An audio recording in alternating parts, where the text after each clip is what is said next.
Well, good morning, everyone. The memories are just flowing on this trip to Edmonton here this morning to go be with my cousin as my skunkle goes for surgery. So I'm going to do another one here. That's the nice thing about me doing this as raw as I do and off my phone. I know the quality isn't the greatest, but working full-time, having the 3 teenagers, a wife that truly works too fucking hard and too damn much.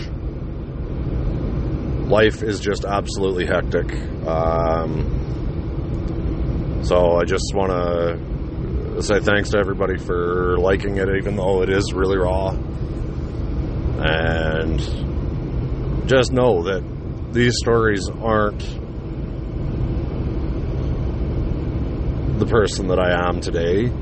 A big part of the reason why I do this is I remember always wanting to hear the stories about my grandfather and my mother over and over again. But now that they're gone, I don't get to hear those stories again. So having them out here on the podcast like this, my kids and my grandkids will always be able to hear them if they want to.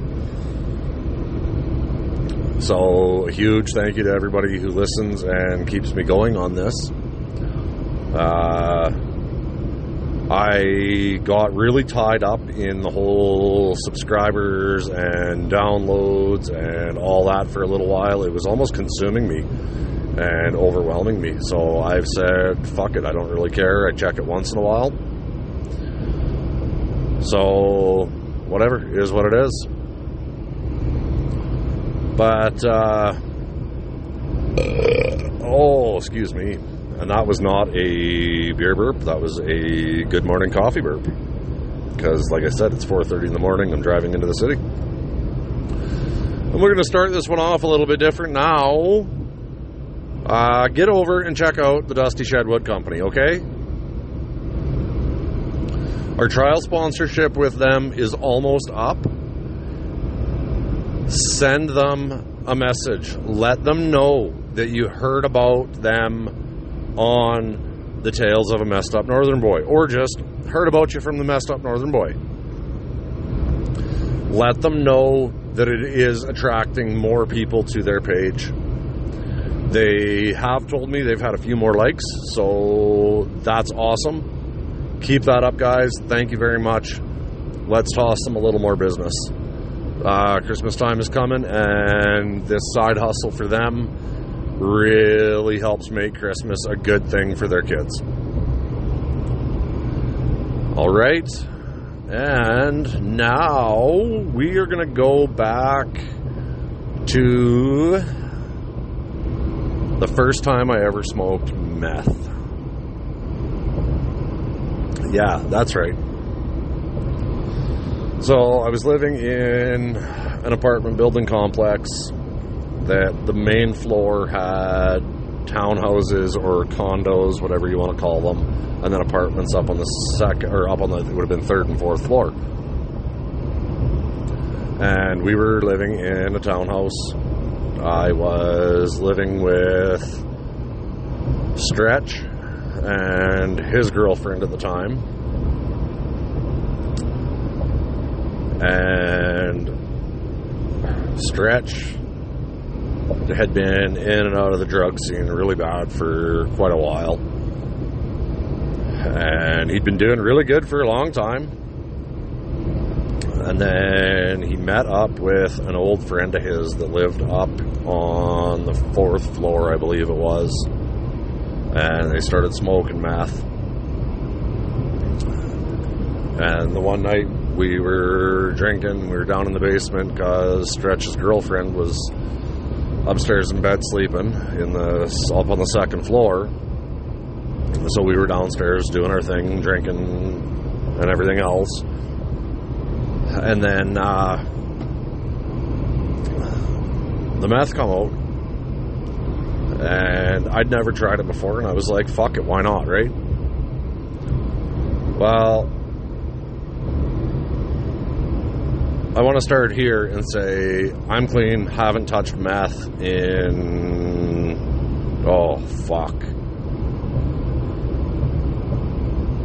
16 years, I would say, at least. I have fallen off the wagon and done a little bit of blow-cane and stuff like that since, but I don't think I've ever touched meth since I walked away from it. But I'd never had a ringer before in my life. I had heard everybody talk about it. I didn't get a ringer from cocaine. I didn't get a ringer from any of the other drugs I had done. So I was like, ringers don't exist. That, because to me, you always hear that you catch a ringer, and that's going to be your drug. Well, I'll tell you right now, if you catch a ringer off of anything, stay the fuck away from it. Because if you catch a ringer, that is going to be the best high you will ever get off of it. And you're always hunting for that ringer again, and you'll never get it. So I remember the boys were explaining to me how to smoke it, how to smoke a puddle in a little pipe, and well, I take my fucking big haul off of it,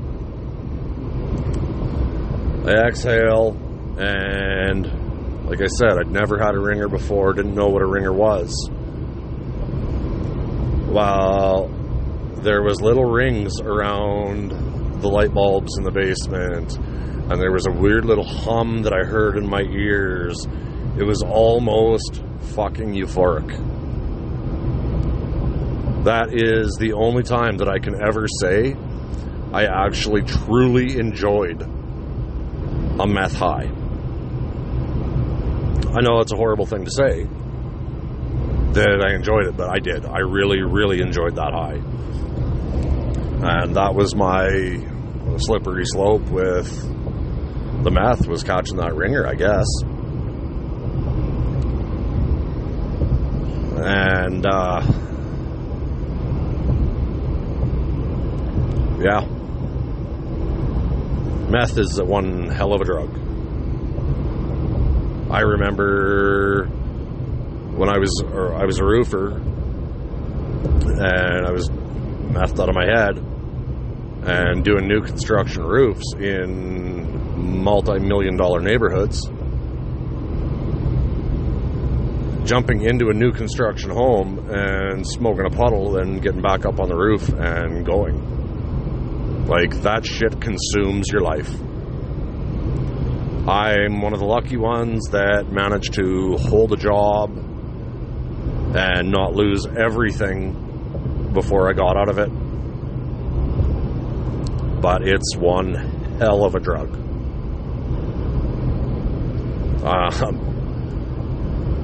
One of the last times I actually remember a good fucking run on the meth was McQuagmire.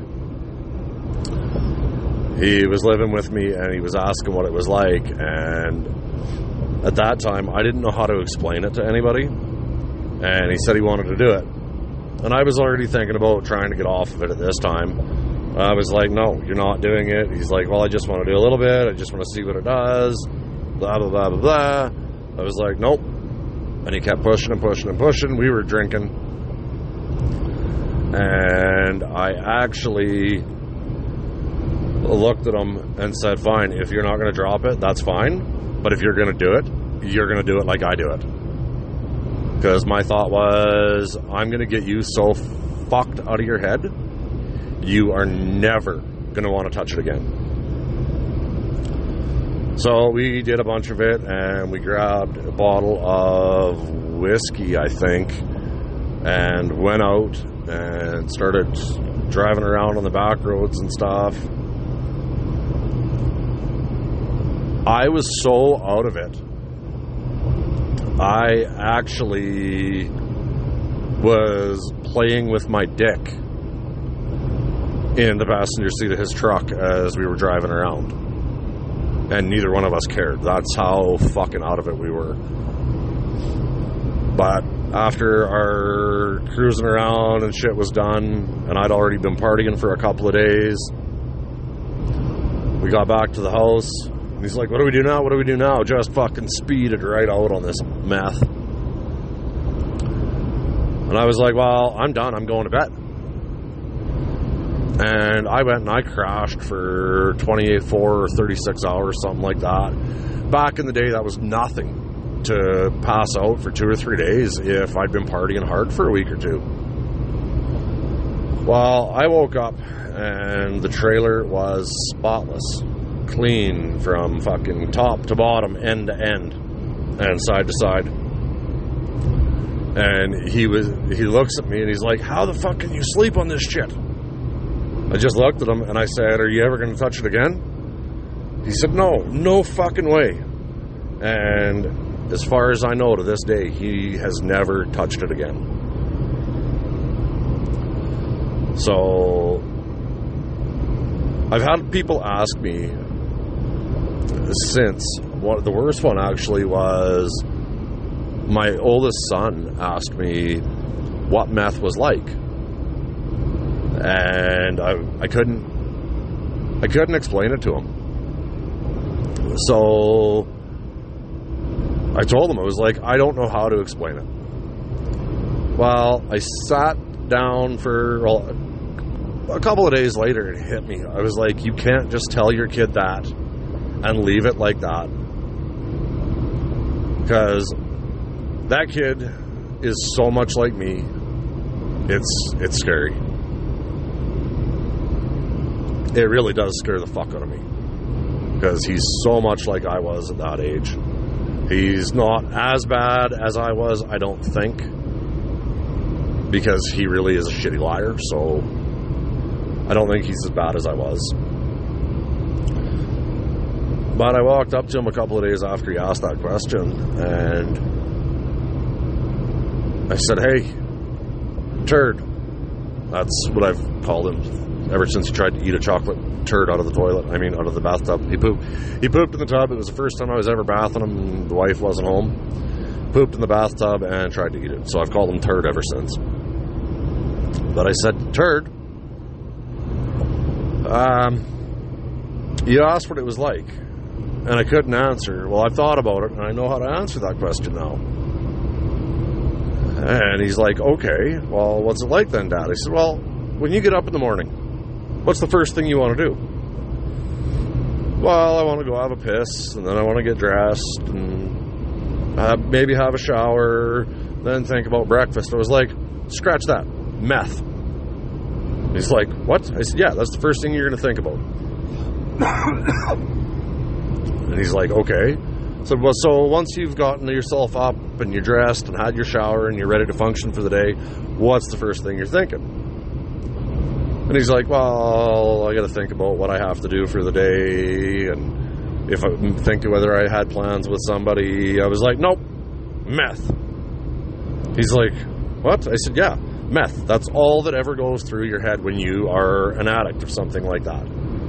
It consumes your life. It was the only thing I could think. It was the only way I could explain to him what it was like to be a junkie. But that's enough on that for now. Let's go back to... So I was dating this girl. She lived about an hour and a half, 2 hours away from home. And she used to come out the odd weekend, and we would go pick her up. And it started out that we'd go pick her up in Hillbilly's 84 Country Squire station wagon when she'd get in on the Greyhound bus. For those of you that don't know what a Greyhound bus is, you're too young to be listening to this podcast. But they were big tour buses, basically, that you could buy a seat on and they'd take you where you wanted to go. And we'd go pick her up. Well, the one weekend she come out, this was when Fast and the Furious first came out. Well, we picked her up, we went out, we saw the movie, and Hillbilly left that parking lot of the movie like he was driving in the movie. But it was a great big old boat, 1984 Country Squire station wagon. 2 big thumping 15-inch subs in the back. He was blowing the back windows out of it all the fucking time. The car was stupid. Absolutely ridiculous.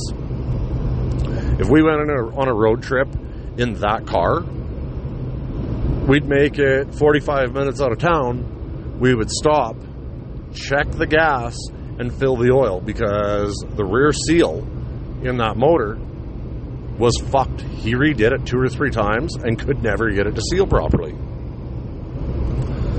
So that thing spewed more oil than it burned. And it spewed more oil than it burnt gas.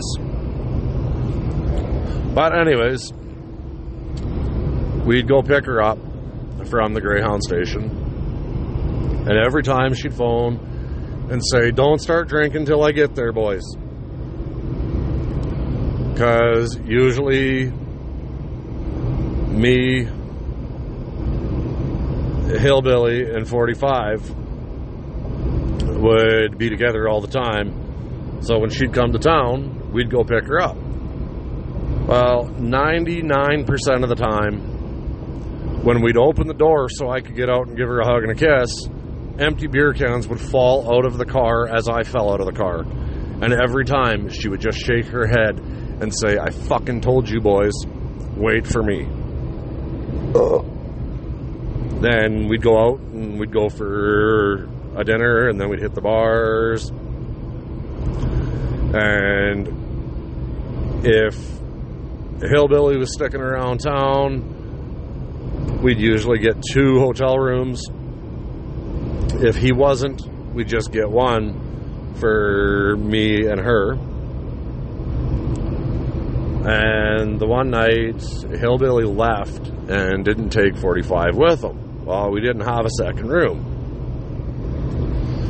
Well, 45 decided that he was going to try and have a threesome with me and her, and I was having none of it. And then he goes into the bathtub to have a bath. I just used air quotes. I don't know why I talk with my hands on here. And we were going at it.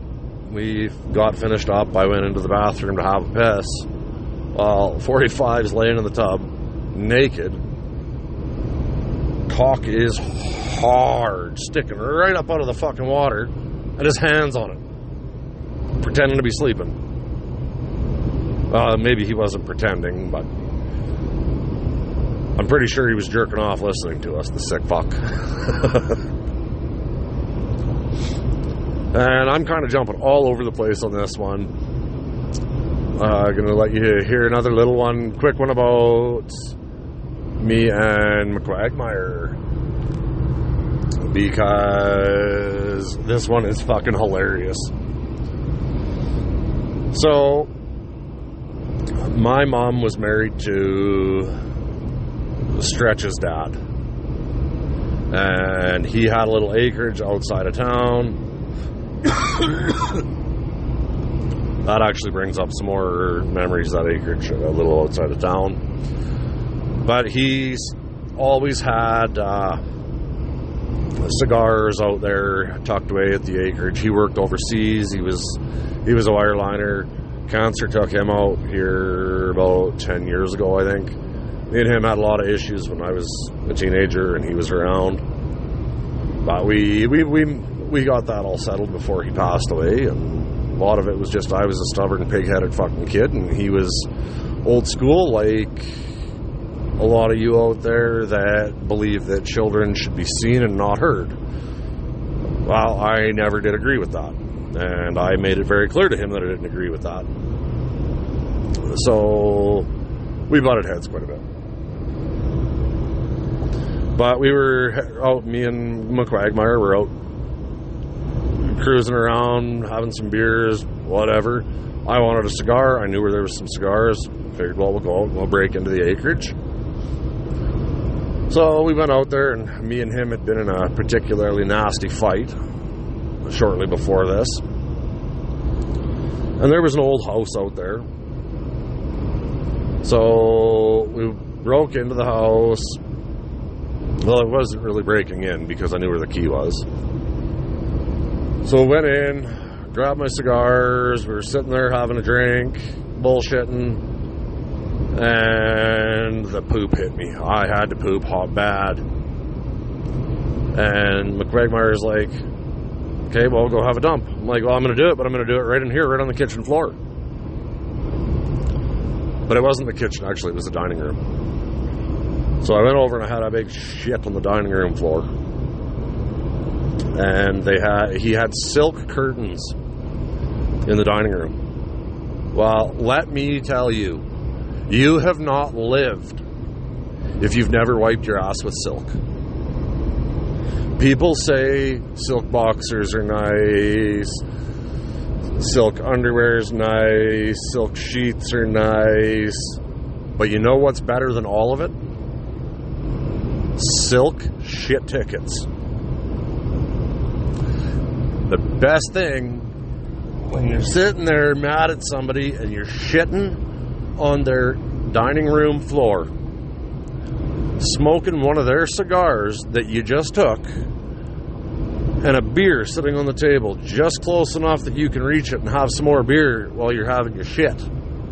Then you dump a big pile of turds out of your ass and you reach behind you and grab the silk curtain and wipe your ass with silk. You have not lived if you have never wiped your ass with silk. And on that note, don't walk a mile in my shoes, because that won't impress me. Live 30 seconds in my head, and you will understand why I am messed up northern boy, and these are my tales.